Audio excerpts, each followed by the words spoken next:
Thank you, everybody. This is a Female Championship Chairman report of 2017, meeting our female champions. There's lots of those fighters who are not making money from what they're doing. Actually, most of them work full-time, like many male boxers do too.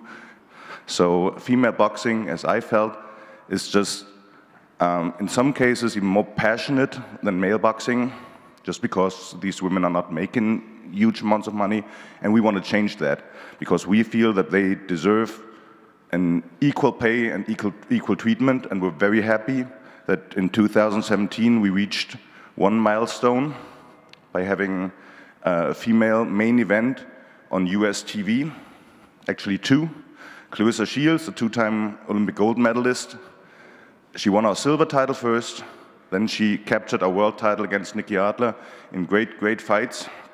So we really hope that she'll be sort of a guiding light for the United States and an example for other countries in the world to follow, that next year they're planning a big fight between Clarissa and Christina Hammer, who was here. It should be a huge event. Our biggest market by far for female boxing is Mexico, and we've seen that in the Diamond Belt tournament, which was an idea that came up at the female convention last year. In the flyweight division, we had just so much talent and so many fighters asking to be the mandatory that we put together this tournament with the 8 best fighters from all over the world. Mexico prevailed. I think in the semifinals, all 4 fighters were Mexican, and we had the great final between Kika Chavez and Esmeralda Moreno, which just commenced before we started the convention. So that's the reason why Kika couldn't be here, but she won it. It was a great tournament, which gave great exposure to these women. We have had fights all over the world, and we think that this might be an example, and we might do it in other divisions where we have more talent coming in. Of course, female boxing is very international. The lady you see on the left, Cecilia Brækhus, is actually the only undisputed champion in boxing right now. She holds all the titles of all the big organizations, and she's been a very loyal WBC fighter for a long time now. She's unbeaten, and she's only fighting the best. And the Norwegian government was very reluctant to allowing female boxing. The only reason why they allow her to fight, and she's fighting again October 21st, is because we as the WBC say, okay, our rules and regulations will apply for those fights. They would not allow it with any other organization, with any other set of rules, because they know that our rules are the best. So they need us to do that, and we're very proud and very happy to help them, help our friends over there.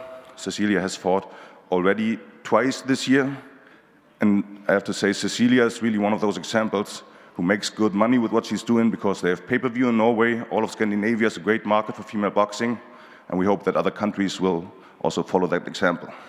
We'll have more worldwide activity this year coming up. I'm very happy and very proud that we'll have female fights in Africa, and I have to thank Hussein for his support and our promoters in Africa. Chris Malunga, I don't know if he's still here, but he's a very passionate man. And Catherine Fiery, the lady you see on the right, she went to Mexico in January last year and won a world title fighting in Mexico. Fatuma Sarika won a world title in the US, beating Alicia Ashley. And now these two ladies will face each other. So we have 2 great African champions and an all-African showdown coming up in December. We have 2 Japanese champions fighting each other in December, Momoko Seki and Yuko Kuroki. Very proud of both of them, and we're very happy that these women, they're all not cherry-picking opponents, but they're willing to fight the best. And that is really something that makes me very proud. Just to show you how international we are, our 16 world champions come from 11 different countries, and we're active in all of these countries. We have great activity in Europe, we have activity in the US, and of course, in Mexico the most. I'm going to show you just Mexico, of course, with 15 sanctioned title fights this year, is the biggest market. You see some small numbers maybe throughout Europe. So in many European countries, we had title fights. We had one in Japan. We have the title fights coming up in Africa. We're happy that the US is picking up. In total, if you combine world, silver, and international title fights, we have 41 female title fights sanctioned this year. 21 of those world championships, 10 silver and 10 international. The level of activity has been better last year, actually, but the quality of the fights, I feel, has been better this year because we have champions fighting champions. So obviously, one of them cannot defend, and we unified belts. These are all of our champions, and we're very proud of all of them. As you see, all of our world titles are filled. We have some vacancies in the silver belts, and that is what we're really working on. The working plan for the next year has us filling those vacant spots, but not just filling them with anybody, but we're looking for quality fighters.